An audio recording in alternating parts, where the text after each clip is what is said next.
संध्या के समय कामातुर होकर कश्यप जी का वस्त्र पकड़ लिया और कहा, आपत्ति ही है कि प्रभु मैं देखती हूं कि अग्निजिह्वा भगवान की आराधना का समय है, ये मैं जानती हूं, सूर्य अस्ताचल को जा रहे हैं, बिल्कुल इस समय ऐसा नहीं करना चाहिए। पर जैसे मत वाला हाथी केले के वृक्ष को मत डालता है, केले के वन को, ऐसे ही इस प्रसिद्ध धनुर्धर कामदेव ने मेरे पर विजय प्राप्त कर ली, अर्थात मैं कामाग्नि से पीड़ित हूं, मैं बेचैन हूं, मैं नहीं सह सकती। अब आप कृपा करके आपका कल्याण हो, मेरी इस पीड़ा को दूर करें और ऐसा संतान हो जिससे आपका श्रेयस हो।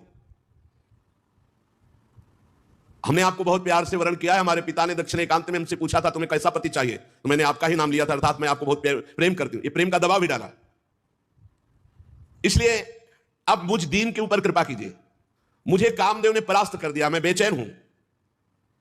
कश्यप जी ने कहा ठीक है, तुम्हारी इच्छा धर्मयुक्त है, कोई अधर्मयुक्त नहीं है, लेकिन इस समय नहीं, यह समय अधर्म का, अगर ऐसा किया गया तो भारी अधर्म हो जाएगा, क्योंकि संध्या काल है। इस समय केवल भगवान की आराधना की जाती है।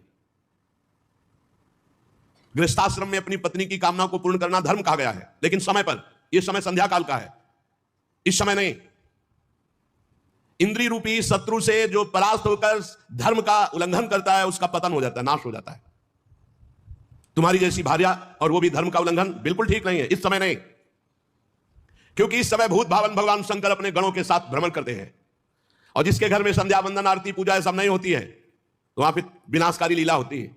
ये सब ऐसा नहीं कि मनमानी, संध्या के समय भोजन नहीं किया जाता, संध्या के समय मैथुन नहीं किया जाता, संध्या के समय इधर उधर नहीं, उस समय भगवत चिंतन ध्यान परायण, अगर आप कहीं सेवा में भी हैं तो भी 2 मिनट भगवान का स्मरण करते हुए, जैसे प्रातःकालीन मेला वैसे। जटाजूटधारी भगवान शंकर, जिनके जटाओं से स्मशान की धूलि का बवंडर उठता है, वो संध्या के समय भ्रमण करते हैं।